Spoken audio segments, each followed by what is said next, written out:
Hello আমার মিষ্টি বন্ধুরা, সবাই কেমন আছো? নিশ্চয়ই ভালো আছো। খুব গরম পড়েছে, সবাই একটু সাবধানে থেকো। আর আমি সোনালী বিশ্বাস, এটা আমার চ্যানেল সোনালী বিশ্বাস ওয়াইটি। তোমরা নতুনরা যারা দেখছো প্লিজ একটু লাইক সাবস্ক্রাইব করতে ভুলো না, আর পুরো ভিডিওটা দেখার অনুগ্রহ রইল। আসলে আমি আজকে শনিবার সকাল 9টায় ঘুম থেকে উঠেছি, কারণ দেরি করেছি এই কারণেই, আগের দিন 12:30 একটা বেজে গিয়েছিল ঘুমাতে। দেখো ঘরের অবস্থা, পুরো ঘর এখন পরিষ্কার করতে নাজেহাল অবস্থা হয়ে যাবে। সেই কারণেই দেরি হয়েছে, যে 9টা বেজে গেছে। আর ছেলেকে স্কুলে পাঠাবো না, কারণ ওর গলাটা ব্যথা হয়েছে।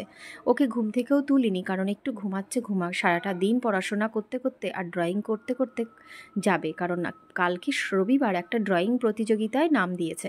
প্রতিযোগিতা বললে ভুল হবে, অ্যাকচুয়ালি আমি পার্টিসিপেট করাই এই কারণে যে বাচ্চাদের এগুলো করানোর দরকার আছে। জিততেই হবে, পুরস্কার আনতেই হবে, তার কোনো মানেই নেই। আর আমি এগুলো কিন্তু বাচ্চাকে দিয়ে করাই। পার্টিসিপেট করাটা ভীষণ জরুরি প্রত্যেক বাচ্চাদেরই। তো যাই হোক, চলো ঘরটা ঝাড় দেবো এখন। প্রত্যেকটা রুম ঝাড়তে দিতে আমার তো নাজেহাল অবস্থা হয়ে যাবে।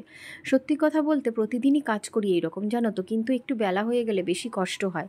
তো যাই হোক, ঘরটা ঝাড় দিচ্ছি পুরো টোটালটা। আর উঠেই দেখি শাশুড়ি মা আজকে সকালবেলায় হাওয়া, কোথায় গেছে কিছুই জানি না।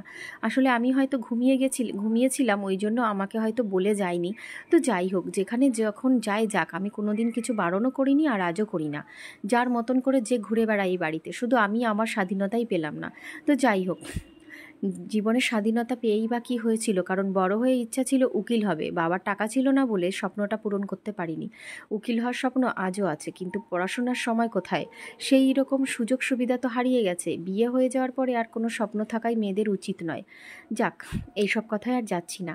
এখন ভিডিওটা দিতে দিতে একটু বেলা হয়ে গেল, কিছু করার নেই, তো সমস্ত কাজকর্ম করতে হচ্ছে। আর মোবাইলের স্ট্যান্ডে মোবাইলটা রেখে দিয়েছি। কি করব, কেউ তো আর ধরার নেই যে তাকে দিয়ে মোবাইলটা ধরাবো। ঘর ঝাড় দেবো, তারপরে ঘর মুছবো, তারপরে বাসন মাজবো, তারপরে জামাকাপড় কাচবো, তারপর স্নান করব। ওরে বাবারে, এত কাজ রয়েছে। তার উপর ছেলে উঠে গেলে তো আরও ডবল কাজ আছে, কারণ বাচ্চাকে ব্রাশ করানো থেকে শুরু করে সমস্ত কিছু করাবো। বিশেষ করে ওর শরীরটা খুব খারাপ, তাই জন্য ও এখন একটু মা বেশি করবে, তাই জন্য ওকে সময় দিতে হবে। যাক চলো, ঘর ঝাড় দেওয়া হয়ে গেছে প্রায় শেষের দিকে। এটা মায়ের ঘর। এই ঘরটাতে আগে আমার বাবুসোনা পড়াশোনা করার রুম ছিল, স্টাডি রুম। হঠাৎ করে একটা মানে কোনো কারণবশত এখানে উনি বলেছে থাকবো, তো এখানেই থাকে। আর জামা কাপড়ের অবস্থাটা দেখো, কারণ এই রুমে আমি থাকি না। আর এই রুমে যে প্রত্যেক দিন যে জামা কাপড় ভাঁজ করবো, সেরকম পরিস্থিতিও থাকে না। যতই ভাঁজ করি না কেন, সেই জামা কাপড়গুলো এরকম ছড়িয়ে ছিটিয়েই আমার বর রেখে দেবে। আর এদের মধ্যে কোনো শিল্পতা নেই যে সৌন্দর্য কী করে থাকে। তো যাই হোক, যে যার মতন মানুষ হয়েছে সে সেরকম সংস্কারেই তো বিলং করবে। আমি যেমন মানুষ হয়েছি আমি তেমন সংস্কারই পছন্দ করব। আমার নোংরা একদম পছন্দ হয় না। আমি যদি দেখি ঘরে একটুখানি ধুলোকণা, আমি ঝাড় না দিয়ে আমি হাঁটতে পারি না। সত্যি কথা বলতে আমার মাও জানে, আমি আজও যদি বাপের বাড়িতে যাই আমি 2 মিনিট বসে থাকি না, কারণ কি আমার একদম ভালো লাগে না।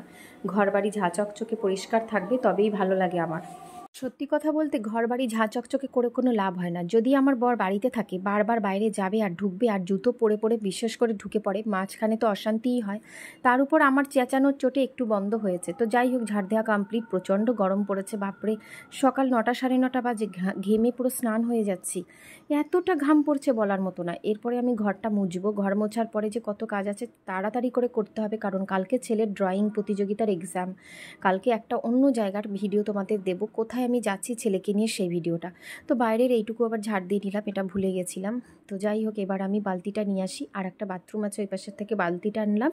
বালতিতে কিছুটা জল নেব, জল নিয়ে ঘরটা পুরো মুছে ফেলবো। কি বলো তো, বিয়ের পর থেকে এই পর্যন্ত 11-12 বছর হয়ে গেল, আমাকে কিন্তু হেল্প করার মতো আজ পর্যন্ত এই বাড়িতে কেউ নেই। হ্যাঁ, আমার বর আমার থেকে অনেক সিনিয়র, এটা সত্যি। ভালোবাসে না তাও না, ভালোও বাসে, কিন্তু অনুভূতিটা বোঝার মতো ক্ষমতা কিন্তু সবার হয় না। আমার মনের মধ্যে কি, কেন আমার মন খারাপ, কেন আমার কষ্ট দুঃখ কতটা কী পরিমাণে চলছে, কি আছি আমি, এটা জিজ্ঞাসা করার মতো নেই বাড়িতে কেউ নেই, আর কোনো দিন হবেও না। আর আমি এটার জন্য কোনো দিন আজ পর্যন্ত দুঃখ পাইনি। প্রথম একটু দুঃখ হতো, এখন পাই না। এখন আরও মজা লাগে যে আমাকে ছাড়া কারো চলারই ক্ষমতা নেই, অথচ আমাকে নিয়ে কতই না কিছু ঘটে গেল। প্রত্যেকের প্রতিশোধ আমি নেব, এই প্রত্যেকটা কষ্টের প্রতিশোধ আমি নেব। আর আমি নেওয়ার কে, সত্যি কথা বলতে আমি তো নিতেই চাই, কিন্তু ভগবান ওপরে আছে, সে তো নেবেই। আর সেটা যদি আমার বেঁচে থাকতে থাকতে হয়, খুবই ভালো কথা। যাই হোক, আমার ঘর ঝাড় দেওয়া হয়ে গেছে, এখন আমি ঘরটা মুছবো। জলটা রেডি করে রেখেছিলাম বালতিতে, তো ঘরটা মোছা পুরো কমপ্লিটলি হয়ে গেলে একটু শান্তি। কারণ কখন যে কী করবো আজকে জানি না, কারণ ছেলে উঠে গেলে, ছেলে ওঠার পরেই আবার ওকে নিয়ে সময় চলে যাবে। এদিকে মায়ের ঘরটা মুছে নিলাম, তাড়াতাড়ি করে মুছতে হবে, কারণ প্রতিদিন ঘর মুছি কিন্তু ঘরের থেকে মানে নোংরা মোটে ছাড়ায় না। কি করে যে কি হয় বুঝতে পারি না। আরও যদি রাস্তার পাশে, রোডের পাশে বাড়ি থাকতো তাহলে কি না হতো, রোডের পাশেও বাড়ি না। ঘর মোছাও কমপ্লিট হয়ে গেছে। এবার জামা কাপড়গুলো ভিজিয়ে রেখেছিলাম, বরের প্যান্ট জামা 2-4টে আছে, ওগুলোকে কেচে নেড়ে দেবো। কেচে নেড়ে দেওয়ার পরে স্নানটা করব, পুজোটা করব, তারপরে তো ছেলে উঠলে ওর পেছনে তালি মারা, তারপরে রান্নাঘর। বাবারে বাবা, কত কিছুই না আছে। সত্যি ভাল লাগে না এই একঘেয়েমি জীবনযাত্রা। মনে হয় কি কোথাও গিয়ে চলে যাই একদম শান্তিতে। আসলে আমি যদি ছেলেকে নিয়ে একা একা জীবন কাটাতাম সব থেকে ভালো হতো। অবাক হও না বন্ধুরা, এটা আমার কথা। কারণ স্বামী ছাড়া কি কেউ থাকতে পারে সেটা নয়, কথা হচ্ছে তাহলে একটা জীবনে জব করতাম আর ছেলেকে মানুষ করতাম, সব থেকে শান্তি। এই 14 জনের রান্না করে 14 জনের মন পোষাতে গিয়ে আমার নিজের জীবনের বসন্ত শেষ।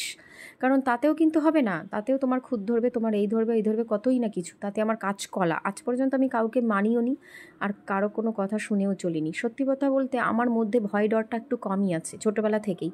আমি কাউকে ভয় পাই না, একমাত্র ঈশ্বরকে পাই। এই কারণেই, কারণ ঈশ্বর আমায় যেন সৎ পথে রাখে। বলুক না যারা আমার দুর্নীতিবাজ, আমাকে যারা হিংসা করে, ঘেন্না করে, তারা আমাকে খারাপ কথা বলুক, তাতে আমার কিছু যায় আসে না। কারণ তারা যতই আমার প্রমাণ পাক না কেন, তারা তো আমাকে খারাপ বলবেই, আমার ভালো কিছুতেই বলতে পারে না। সুতরাং তাদের কাছ থেকে আমি ভালোর আশা কোনো দিন করতে চাই না।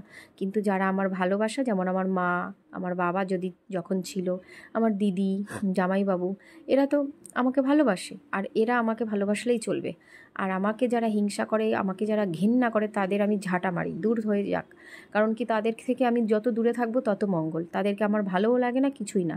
কিছু কিছু সময় কিছু কিছু সম্পর্ককে ভ্যালু দেওয়ার জন্য মিশে থাকতে হয়, কথা বলতে হয়, কিন্তু কখনোই হৃদয় থেকে যেই ভালো ব্যবহারটা সেটা আসবে না। ভাই বোন দিদি সম্পর্ক যে এগুলো কত রক্তের, কত মধুর সম্পর্ক, সেটা যারা জানে তারাই জানে। তো যাই হোক, শ্বশুরবাড়ি আর বৌমার সঙ্গে কোনো দিন বন্ডিং হয় না, কিন্তু আমার অভিজাত্যই এখন চলে। আমি আমার উপরে মাতব্বরি করতে কাউকে আমার সংসারে দেব না, আর কোনো দিন দেওয়ার আশাও করি না। যা হয়ে গেছে হয়ে গেছে, যে যে মাতব্বরি করেছে করুক, কিন্তু আর কোনো দিনই করতে দেব না। তো যাই হোক, ছেলেটা ঘুম থেকে এখনও ওঠায়নি, এখনও ঘুমিয়ে আছে, এখনও তুলিনি, কিন্তু শরীরটা আর বেশি ভালো যাচ্ছে না, কারণ গলাটা ব্যথা। তো ভিডিওটা প্রায় শেষের দিকে আসছে বন্ধুরা। আমার ঘর বাড়ি মোছা হয়ে গেছে, আমি ঘেমে গেছি পুরো। এখন যাব স্নান করতে, স্নান করে চলে এলাম দেখো তোমাদের সামনে, মাথায় পুরো পাগড়ি বেঁধে চুলটাকে পুরো মুছিয়ে নিতে, মানে মুছার জন্য, যে চুলটা থেকে জলটা ঝরে ওখানে শুষে নেব, ওই জন্যই আমি তোয়ালেটা দিয়ে রাখি প্রতিদিন। এবার আমি ঠাকুরকে পুজো দেবো, তারপরে কিছু খেতে হবে, কারণ কি বেলা 11টা বেজে গেছে, কিছু খাইনি। কি খিদে পেয়ে গেছে প্রচুর, ঠাকুরকে পুজো দিতে হবে। তারপরে রান্নাঘরে ছেলে উঠে গেছে, গার্গিল করতে দিয়েছি গরম জলে নুন মিশিয়ে। ওর গলাটা প্রচণ্ড ব্যথা, আর গলাটা একটু ফুলেও গেছে। আসলেই গরম পড়েছে তো, বাচ্চারা স্কুল থেকে আসে, আর ওদের স্কুলে ফ্রিজের জল, মানে অ্যাকোয়াগার্ডটা অন করে দিয়েছিল ফ্রিজে, আর ওটাই খেয়েছে ঢক ঢক করে। হয়তো বোতলের জল শেষ হয়ে গেছিলো, সেই কারণে আরও বেশি হয়েছে। তো যাই হোক, ভগবানের নামে সব ভালো হোক।